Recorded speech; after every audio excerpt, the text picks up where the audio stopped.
Ampun mas, sudah kapok lah kali ini aja. Udah sekali, nggak usah ada 2 kali dan 3 kali.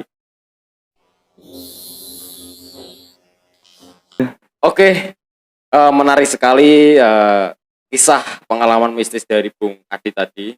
Mungkin ada cerita-cerita mistis lagi dari Bung Adi yang dialami. Mungkin bukan di Pulau Jawa ini aja ya.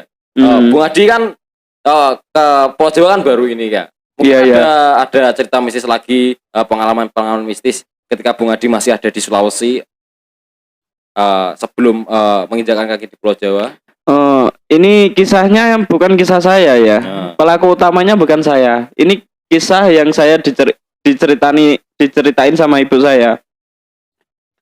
Ini di Palu, salah satu daerah di Palu itu terkenal banget hantunya. Kalau orang Kalimantan bilangnya kuyang ya. Oh, kuyang.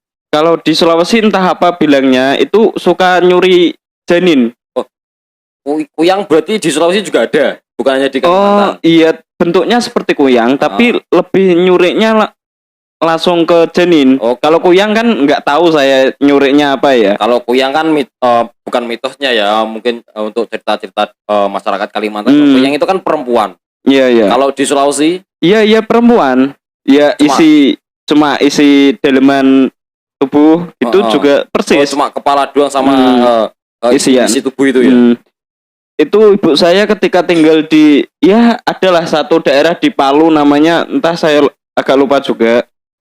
Itu waktu kan saya 3 bersaudara, sedangkan bapak saya kan tukangnya yang kayak habis apa gitu nggak pulang, habis gajian nggak pulang. Pokok intinya ketika itu di rumah ini nggak seperti di Jawa ya. Kalau di Jawa kan rumah satu A B C D satu tempat.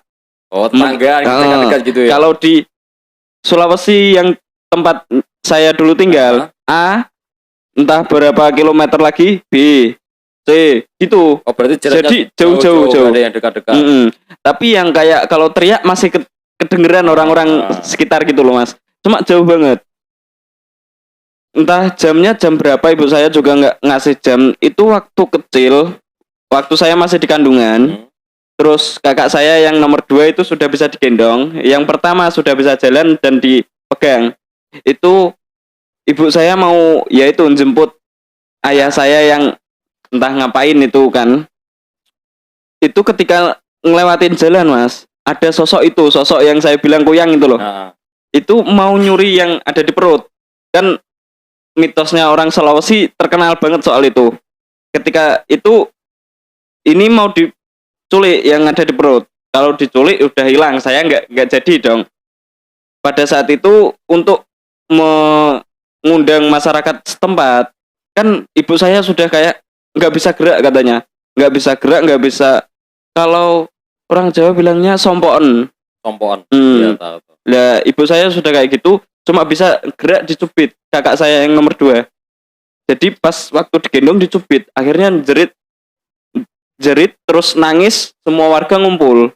Dan itu ketika ini ibu saya yang bilang ya, bukan apa-apa. Itu ketika warga udah ngumpul baru sosok itu baru lari. Jadi ketika itu warga semuanya ngelihat sosok itu lari ketika pada ngumpul, karena kakak saya yang nomor 2 digendong itu dicubit sampai nangis. Gitu mas. Menarik sekali cerita dari Bung Adi ini. Menurut yang saya tahu, kuyang itu kan adanya di Kalimantan. Saya baru tahu hari ini kalau kuyang itu ada di Sulawesi juga. Iya, tapi mungkin sebutannya kalau di Sulawesi bukan kuyang gitu loh mas. Bentuknya seperti kuyang, tapi mitologinya yang kayak kepercayaan orang setempat bisa nyuri janin. Nah, gitu. Itu kalau di Jawa itu juga ada cerita-cerita yang seperti, tapi wujudnya itu bukan kuyang kalau di Jawa. Itu seperti kayak mungkin ada yang dikatakan siluman, terus ada dikatakan orang yang mencari pesugihan atau ilmu dan sebagainya untuk mencari ilmu. Itu di Jawa juga ada. Dan di Jawa itu apa namanya? Bukan sekedar ada wujudnya kayak di Kalimantan atau di Sulawesi terus berupa kuyang dan sebagainya itu. Kalau di Jawa itu biasanya tanda-tandanya itu ketika bukan di jalan ya. Itu ketika ada di rumah biasanya. Kayak malam-malam terus ada bunyi kalau orang Jawa mengatakan itu glodakan. Ada bunyi-bunyi ribut bising di atas genteng itu biasanya mungkin ada telur dan sebagainya. Itu salah satunya bisa jadi itu pencuri janin. Itu ada cerita. Ada cerita. Dan itu mitosnya di Jawa itu sangat kental sekali. Soalnya kayak apa ya? Orang terus ada orang mencari pesugihan atau ilmu hitam. Dan salah satunya biasanya itu dia untuk menculik janin-janin itu untuk jadikan tumbal dan sebagainya. Oh iya. Kalau di Jawa, saya itu baru tahu kali ini kalau di Sulawesi itu ada kuyang. Tahu saya itu kuyang itu hanya di Kalimantan. Nggak tahu persisnya apa namanya, nggak tahu persis, tapi bentuknya seperti kuyang kata ibu saya. Ya isi jeruan gitu, tapi ngambil janin orang. Dan pada saat itu katanya udah ada beberapa gitu loh yang ibu saya itu takut ketika bayi yang ada di perutnya itu nanti diambil. Akhirnya solusinya gimana supaya warga setempat ngumpul, kan dia nggak bisa ngomong, nggak bisa dicubit kakak saya nangis, ngumpul semua warga. Terus habis kejadian itu ada, maksudnya itu kan kejadian malam ya, malam terus hari-hari berikutnya ada kejadian lagi nggak? Pada saat itu keluarga saya masih sistem yang kayak kalau di Sulawesi lupa nama daerahnya mas, tapi yang kayak kalau Sabtu Minggu kita pergi kemana terus berkebun coklat apa gitu loh mas. Jadi manen, cuma kayak manen gitu. Enggak manen sih, lebih kayak Sabtu Minggu untuk persawahan perkebunan. Nanti Senin sampai Jumatnya hari-hari kerja untuk ya waktu saat itu bapak dan ibu saya itu kerjanya di rumah sakit. Jadi Senin sampai Jumat kerja di rumah sakit, Sabtu Minggunya ke perkebunan ya, yang jauh dari kota. Gitu mas. Jadi pada waktu itu, ketika ibu saya tinggal yang di perkebunan itu, ketika balik di yang asli di kota itu cuma kalau ibu saya bilangnya ya beberapa kali ngelihat yang kayak ada 2 orang, ngerti gak mas? Yang kayak 2 orang maksudnya? Kayak di kamar sini di ruangan ini sampean ya, terus ketika saya keluar ketemu lagi dengan sampean. Yang kayak gitu, setan yang kayak gitu ibu itu, saya. Saya itu pernah dapat informasi yang seperti itu. Itu namanya saya lupa namanya itu. Kalau bahasa kerennya itu twin. Jadi makhluk yang bisa menyerupai seseorang. Oh iya. Itu menarik sekali dan itu teman saya juga pernah seperti itu. Dan itu ceritanya, maaf ya saya cerita. Iya. Maksudnya bukan pengalaman saya ceritain sama teman. Ketika teman saya itu ada di pusat perbelanjaan yang ramai, bukan di tempat yang sepi loh ya, ramai. Bahkan di tempat yang ramai pun ada seperti itu. Nah, ketika teman saya itu ada di pusat perbelanjaan sama keluarganya, sama kakak perempuan. Nah, kakak perempuannya ini kan sama apa? Biasalah kayak orang-orang anak-anak sekolah biasanya kalau hari libur kan berbelanja lah, shopping dan sebagainya. Nah, kakak perempuannya itu bersama-sama sama teman-temannya, ya adiknya ini ikut, adiknya itu teman saya. Nah, ikut ketika adik sama kakaknya sama teman-temannya itu berpencar, ya carilah shopping dan sebagainya, belanja-belanja. Nah, kakaknya ini ketemu sama adiknya. Ketemunya di mana? Di tangga pas ada kan di pulau belanjaan pasti ada kayak eskalator gitu. Ketemu itu katanya dia lari. Yang kakaknya perempuan itu. Ya, kakak yang lihat itu kakak perempuannya. Ya, kakak perempuannya itu lihat kalau adiknya itu lari. Larinya itu aneh. Larinya itu menantang arus eskalator itu loh. Tahu enggak? Yang seharusnya eskalator itu turun, dia naik. Dan itu lari terus dia lari terus masuk ke area pertokoan kalau nggak salah. Di area pertokoan lah, ada ruko-ruko dan sebagainya. Dia lari, dikejar sama kakak perempuannya itu. Dikejar, dicariin nggak ada. terus tanya orang yang jaga ruko itu, katanya masuk ke situ, ternyata nggak ada sama sekali. Katanya berapa jam ini nggak ada orang yang beli di situ, nggak ada.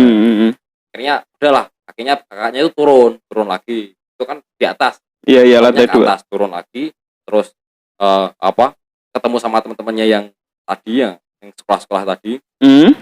Akhirnya ya, yang adiknya itu ternyata tidak naik ke atas, adanya di depan pintu nungguin kakaknya. Oh, Katanya dia udah selesai belanja, nggak ke atas. Ya disamperin lah adiknya itu, ditanyain, "Duh, kamu kok di sini? Aku tadi lihat kamu itu naik ke atas pakai eskalator." "Enggak, Mbak. Saya itu tadi di luar nunggu Mbak sampai kirain Mbak sudah selesai, makanya saya tunggu di sini." Gitu. Soalnya saya itu sudah selesai belanja, sudah lihat-lihat. setannya agak bodoh ya ngelawan arus eskalator. Nah, anehnya itu yang bikin lucu gitu itu. Dan ketika saya diceritain itu ngakak sekali. Yang aneh. Hantu itu bisa berkomedi ya ternyata. Tapi yang kejadian kayak gitu ya agak sering ya, agak lumrah ya. Beberapa orang yang saya dengar kan nggak cuma mama saya, beberapa orang ya juga sering kayak ngelihat 2 orang di waktu yang bersamaan gitu loh Mas. Kalau ya ibu saya itu, kalau berdasarkan cerita beliau ya, itu ketika kakak saya yang pertama udah umur 5 apa 6 tahun lah, TK atau SD gitu. Itu ketika kan rumahnya nggak besar, di dapur ibu saya. Lah ketika itu lahan yang belakang rumah masih lahan yang kayak rawa-rawa yang gimana sih Mas, yang kayak banyak tumbuh-tumbuhan liar tapi juga berair, yang banyak gitu. Itu kakak saya lari katanya, dikejar sama mama saya pakai bahasa Indonesia yang kayak dipanggil, mau kemana mau kemana, dikejar itu ke arah rawa-rawa. Dan ternyata kakak saya baru dari depan pintu ruang tamu masuk ke dapur. Jadi ibu saya kaget ketika dia mau ngejar kakak saya yang kabur ke rawa-rawa. Ada kakak saya juga yang baru masuk dari ruang tamu langsung ke dapur gitu loh Mas. Wah, itu yang katanya ibu saya sampai merinding terus nggak berani apa-apa gitu.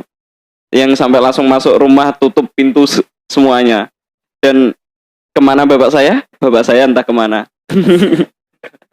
Saya nggak tanya bapak Anda. yang saya tanya pengalaman mistis Anda. Kalau dilihat kan namanya ibu perempuan jagain anak 3 sendirian, kan harusnya ada sosok ayah yang di situ yang jagain sosok perempuan ini. Ya, bentar, kenapa ini jadi curhat ya?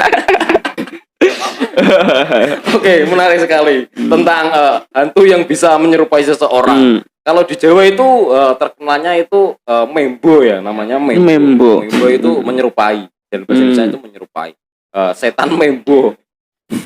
Bukan memble, tapi membo. Membo. Dan itu banyak sekali kejadian seperti itu. Kan namanya juga jin ya. Jin itu kan bisa menyerupai apa aja. Bahkan bisa berubah menjadi hewan, terus manusia, atau bahkan teman kita pun itu bisa diserupai seperti itu. Iya, yang banyak kejadian jadi 2 kan ya kelakuan mereka itu Mas. Yang kayak gangguin tapi yang gak ganggu, kayak tadi yang ngelawan arus eskalator kan gak ganggu dia sekali. Cuma melucu dia. Itu kalau di Jawa itu memang ada hantu seperti itu, ada tapi saya lupa namanya itu. Itu kata mbah saya dulu itu juga pernah ada hantu-hantu seperti itu, kayak menyerupai seseorang dan sebagainya.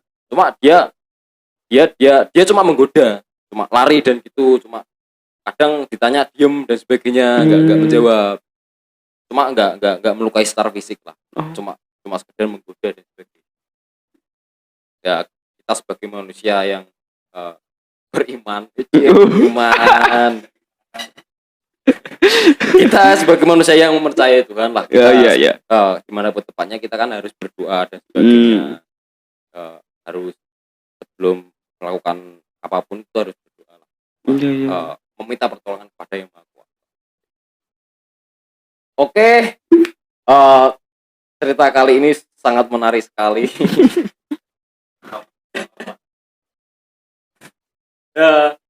Oke, usai sudah cerita kali ini tentang pengalaman Mas Adi tentang pengalaman mistis-mistis yang pernah dialami oleh Mas Adi yang ada di Pulau Jawa maupun di luar Jawa. Oke, Mas Adi, terima kasih Ya. telah mencurahkan Iya, curhat, sesi curhat kita. telah menceritakan pengalaman mistis kepada PPKM ini, kepada podcast kami. Jangan lupa, ini kan masih pandemi ya. Iya. PPKM masih diperpanjang lagi. Oke, jangan lupa ya tetap patuhi protokol kesehatan, cuci tangan, pakai masker dan juga jaga jarak. Oke, tetap aja subscribe channel kami di podcast PPKM. Nantikan cerita-cerita mistis berikutnya. Oke, terima kasih Bung Adi, sukses selalu. Semoga tidak ada kejadian yang menarik lagi di rumah sakit. Oke, terima kasih. Assalamualaikum warahmatullahi wabarakatuh.